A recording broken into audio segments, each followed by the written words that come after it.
للہ وکفا وسلام علی عبادہ الذین اصطفیٰ اما بعد۔ اللہ تعالیٰ نے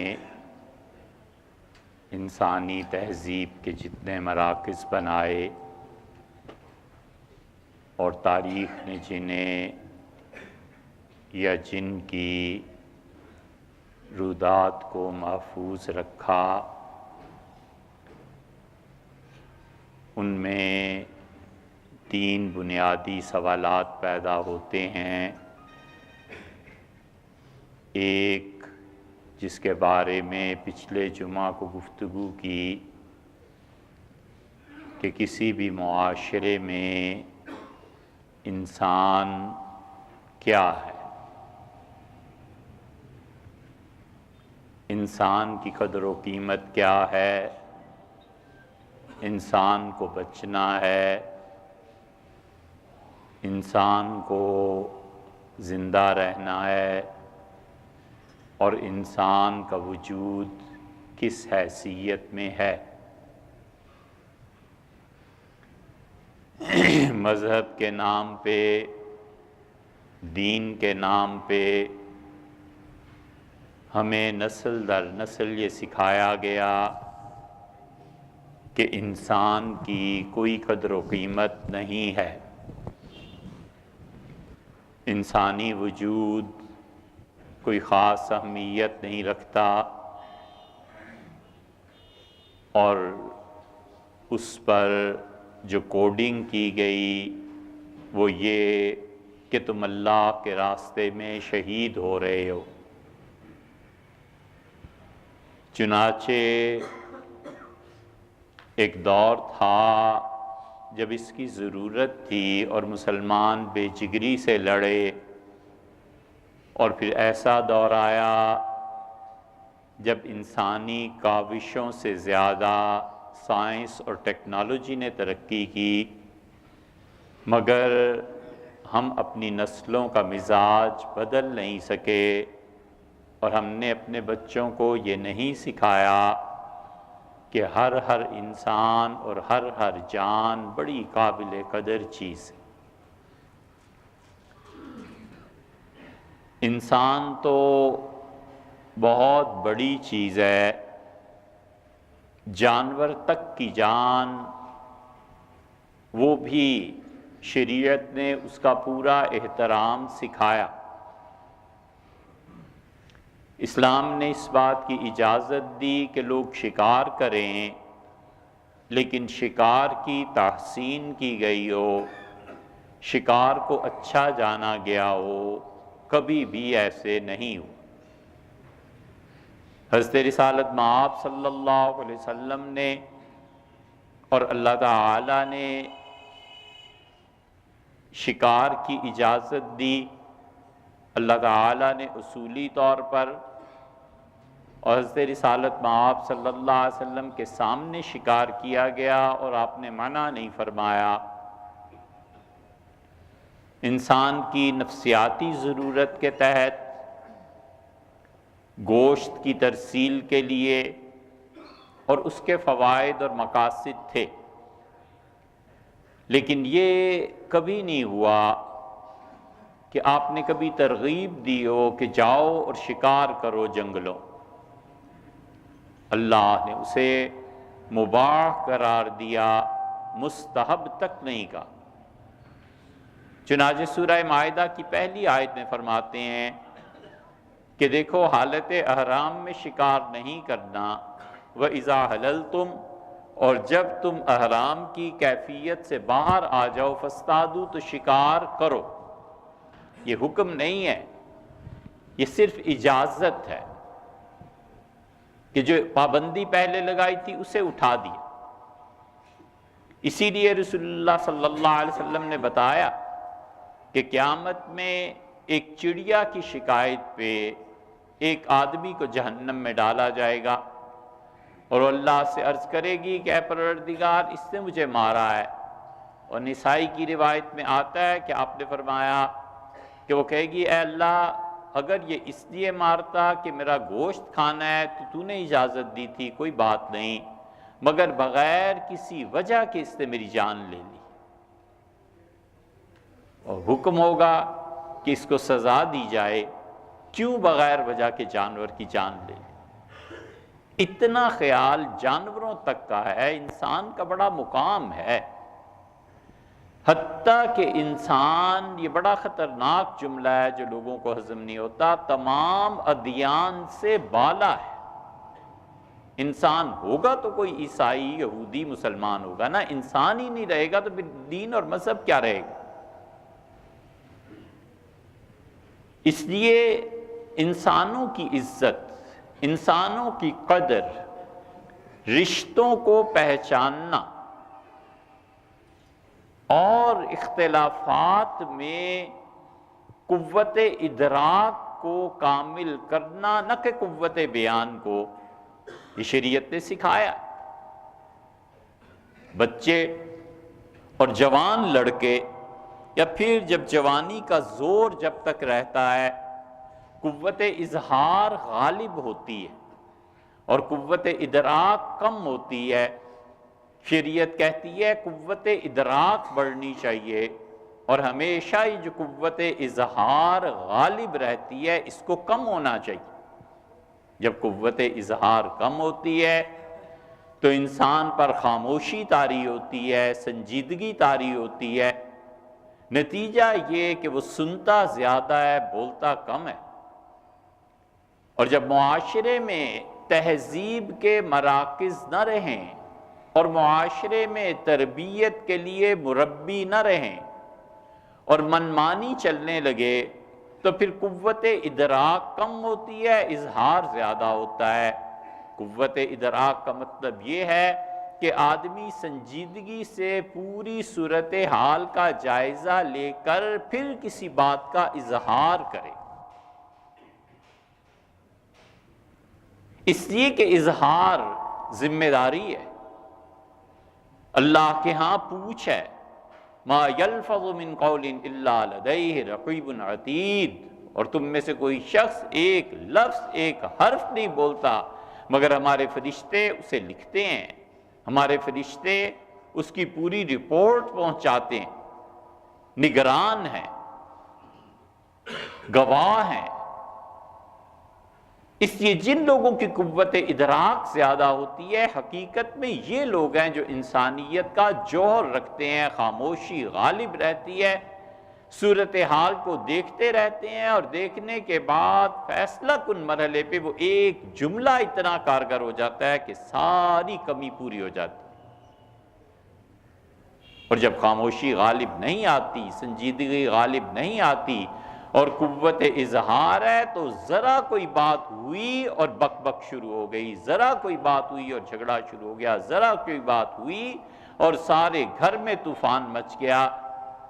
کسی نے غلطی سے فرض کر لیجئے بیل بجا دی، اب بجائے اس کے کہ صورتحال کا ایک چھوٹی سی مثال ہے کہ جائزہ لیا جائے کہ آخر کیا ہوا، معلوم ہوا کہ بچے نے غلطی سے ایسا کام کر دیا، خاموشی سے درگزر کیا جائے، اس بیل کے بجنے پر چیخنے چنگھاڑنے لگے، اور جب پتا چلا کہ غلطی چیخنے میں اپنی ہے اور بچے سے غلطی ہو گئی، وہ اقرار بھی کر رہا ہے، وہ معترف ہے ہر چیز کا کہ مجھ سے غلطی ہو گئی، تو اب بجائے اس کے کہ اس سے درگزر کیا جائے، اس پہ تشدد کرنا پڑے گا، یا پھر یہ کہ ضرور دو چار اپنے غصے کی ٹھنڈک کے لیے سنانی پڑیں گی۔ یہ سب ان لوگوں میں غالب آتا ہے جن کی تربیت نہیں ہوتی۔ جب تربیت ہوتی ہے تو قوت ادراک زیادہ ہوتی ہے۔ اس وقت کیا چاہیے؟ پیسے چاہیے، اس وقت کیا چاہیے؟ کھانا چاہیے، اس وقت کیا چاہیے؟ شادی کی ضرورت پیش آ رہی ہے، یہ چیز چاہیے۔ یہ سب چیزیں قوت ادراک کے ساتھ ہیں، اور قوت مدرکہ انسانوں کی قدر و قیمت سکھاتی ہے، ادراک سکھاتا ہے کہ ماں، باپ، بہن، بھائی یہ چند دن اور ہیں۔ ہاسپٹل میں جاتا ہے کہ یہ چند دن کے لیے شخصیت ہے، مجھے کون کون سے کام چھوڑ کر ان کی خدمت میں رہنا ہے، اس لیے کہ اس کے بعد پھر زندگی میں یہ موقع نہیں ملے گا، کام ہوتے رہیں گے، چلتی رہے گی دنیا، اور اس کی ریپلیسمنٹ میرے پاس کچھ نہیں۔ یہ سب قوت مدرکہ ہے کہ انسان سنجیدگی سے سوچے، اپنے اور اپنی ذات کے تعلق کو سوچے کہ میں خود کیا ہوں، اس کو سوچے کہ میں اور دوسرے کیا ہیں، میرا تعلق کیا ہے، میرے کتنے چھوٹے ہیں جو میری شفقت کے محتاج، ایک فون کرنا ہے 1 منٹ کے لیے گھر میں کہ بھئی میں خیریت سے پہنچ گیا، بس 10 سیکنڈ نہیں لگتے، محبت، اپنائیت، اس کا اظہار ہے۔ مشرق اور مغرب میں جو بنیادی فرق اب پیدا ہو گئے ہیں وہ یہ کہ مغرب کی تہذیب اپنے جذبات کا اظہار کرتی ہے، اور مشرق کی تہذیب میں جذبات یا تو کچل دیے جاتے ہیں یا اظہار کرنے پہ پابندی ہوتی ہے۔ مغرب اس حد تک ٹھیک ہے کہ جو صحیح جذبات ہیں اس کا اظہار ہونا چاہیے۔ حضور اقدس صلی اللہ علیہ وسلم نے کیا فرمایا؟ نبی کریم صلی اللہ علیہ وسلم فرمایا جب تمہیں کسی سے محبت ہو جائے تو اس کا نام پتہ پوچھ لیا کرو، اور جب تم کسی کو چاہنے لگو تو فَلْيُخْبِرْ، اسے بتاؤ کہ تمہیں اس سے محبت ہے، تعلق۔ ہم میں سے کتنے لوگ ہیں جنہوں نے ان جائز مواقع پر بھی کبھی کہا ہو کہ مجھے آپ سے بڑا تعلق ہے، باپ کو کہا ہو، ماں کو کہا ہو کہ میاں بہت اچھی لگتی ہیں، میں آپ کے بغیر رہنا بڑا مشکل ہوتا ہے، کبھی بیوی کو کہا ہو کہ جہاں جاتا ہوں آپ یاد آتی ہیں، بہت تعلق ہے آپ سے۔ یہ کہنے کو ایک ایک جملہ ہے، اور اس کو نہ کہنا اپنے اور دوسروں کے تعلق کو ضائع کرنا ہے۔ اور پھر اس سے بھی بڑھ کے بندے کا اور اللہ کا کیا تعلق ہے؟ جو انسان ان تینوں تعلقات کی رعایت نہیں کرتا قیامت میں پکڑا جائے گا۔ اپنے ساتھ اپنا تعلق کیا ہے اس کی رعایت نہیں کرتا، یہ جسم اللہ کی امانت ہے، سردی اور گرمی کی کوئی پرواہ ہی نہیں ہے، نتیجہ یہ کہ بیمار ہو جائے گا، بخار ہو جائے گا، اللہ کو جواب دینا۔ کیوں فقہا کہتے ہیں کہ نماز میں اگر قرات میں فرق نہ پڑے تو گلا صاف کرنا نماز کو مکروہ کرتا ہے۔ سردیاں ہیں، نماز میں آپ دیکھیں بار بار کیوں گلا صاف کرنا ہے؟ شریعت نے یہ وضو کس لیے رکھا ہے؟ ناک صاف کرنے کو، غرارہ کرنے کو، گرم پانی کے استعمال کو شریعت جو کہتی ہے وہ اسی لیے کہ وضو میں گلا صاف کر لیا جائے، اللہ کے حضور میں کھڑا ہے، ایسی بارگاہ ہے کہ حقیقت میں ادراک ہو جائے تو آدمی سہم کے رہ جاتا ہے کہ احکم الحاکمین، ارحم الراحمین، شہنشاہ حقیقی، جس کے قبضہ قدرت میں ساری کائنات ہے، جس کا جلال دنیا میں برپا ہو سکتا ہے، اور جو قیامت کے دن کا مالک، اور ہر عمل پہ جس کی نگاہ ہے، اس کے حضور میں کھڑا ہوں، میرا مقدر اس کے پاس ہے۔ ہمت نہیں پڑتی کہ بندہ ادھر ادھر سوچ سکے، دیکھنا تو درکنار۔ فقہا کہتے ہیں ہاں قرات میں خلل پڑے تو گلا صاف کر لے، وگرنہ نہ، بالکل نہ کرے، جان بوجھ کے کھانسی نہیں کرنی۔ یہ اپنے ساتھ انسان کا تعلق ہے کہ میں، یہ جسم میرا نہیں، یہ روح میری نہیں، تصورات میرے نہیں ہیں۔ جو شخص اپنے تصورات اور خیالات کے متعلق سنجیدہ نہیں ہے، کہ جو چاہا سوچ لیا اور جس چیز کو چاہا دماغ میں اس کی توہین کر دی، یقین مانیے اسے اللہ کی معرفت مرتے دم تک نہیں ملتی۔ یہ تصورات اور یہ خیالات اگر اللہ کی معرفت حاصل کرنی ہے تو اس پہ لگام ڈالنی پڑتی ہے، اسے پابند کرنا پڑتا ہے۔ اس لیے انسان بڑا قابل قدر ہے، شاہکار ہے، کائنات میں اس جیسا ہے ہی کوئی نہیں، اللہ کا محبوب ہے۔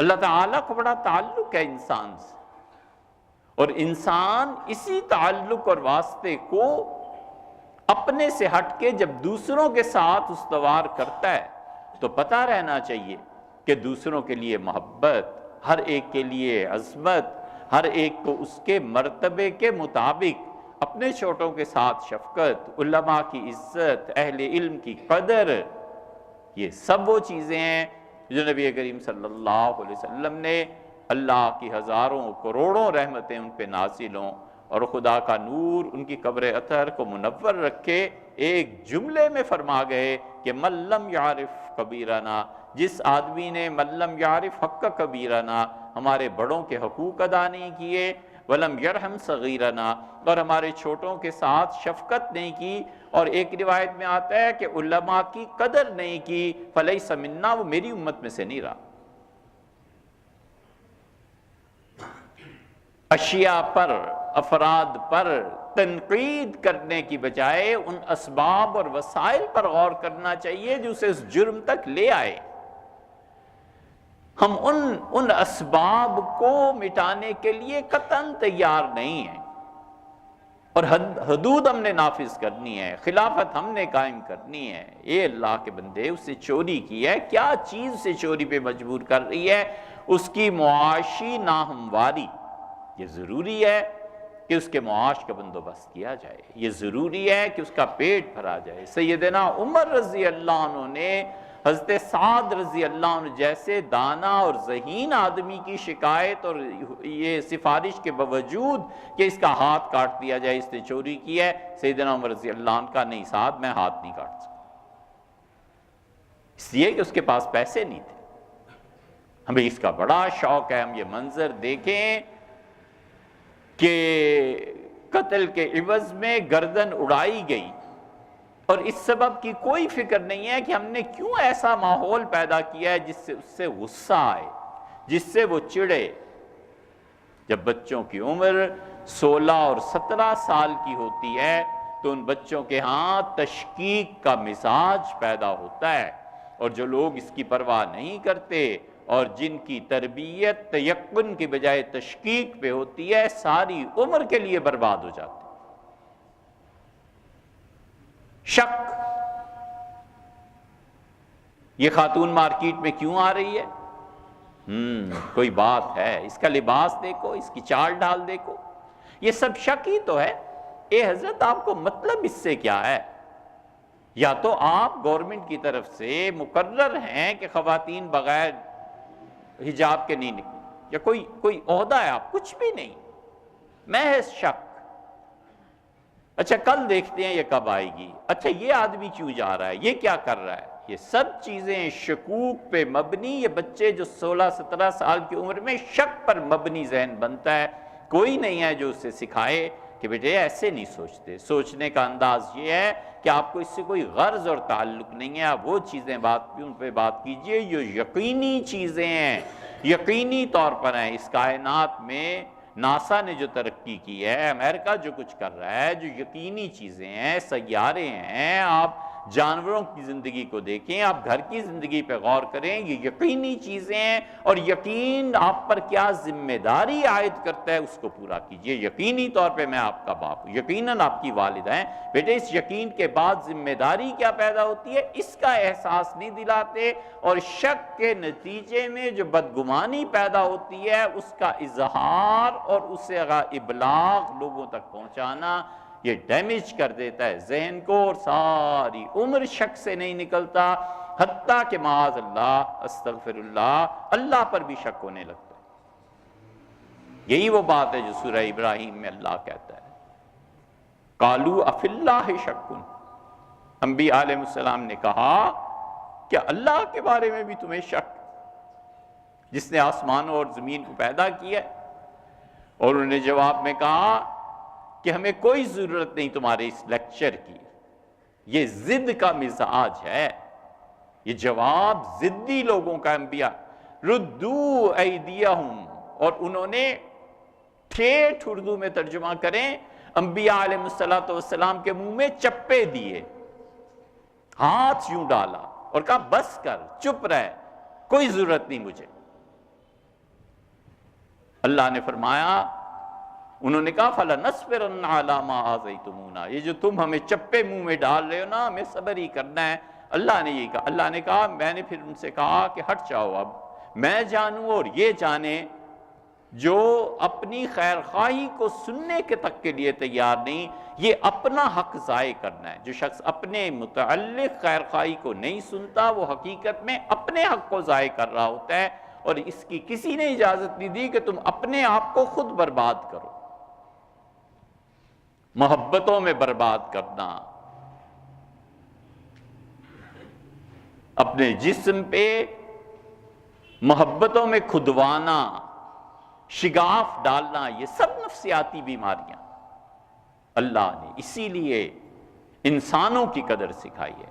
3 چیزیں عرض کی تھیں کہ کسی بھی تہذیب میں، سوسائٹی میں دیکھا جاتا ہے سب سے پہلے کہ انسان کیا ہے، پھر دیکھتے ہیں کہ ان کے یہاں خدا کیا ہے، اور تیسری چیز دنیا کیا ہے۔ یہ 3 چیزیں تہذیبوں کو اٹھاتی ہیں۔ ہمیں خود سوچ لینا چاہیے کہ ہمارے معاشرے میں انسان کیا ہے۔ پچھلے جمعے کو بھی یہ بات ہوئی تھی اور اب اس کو پورا کرتے ہیں کہ انسان آخر ہے کیا، شریعت کیا کہتی ہے، عقل کیا کہتی ہے، اور ہمارا مزاج کیا کہتا ہے۔ انسان کے مزاج کو کئی مرتبہ اس کے افعال میں دخل ہوتا ہے۔ گرم مزاج، اس کے افعال پر غور کرو تو اسی گرم مزاج کے تحت آتے ہیں۔ بات بات پہ بھڑک اٹھنا، اگر گرم مزاج ہے تو قتل کرنا، خون کرنا،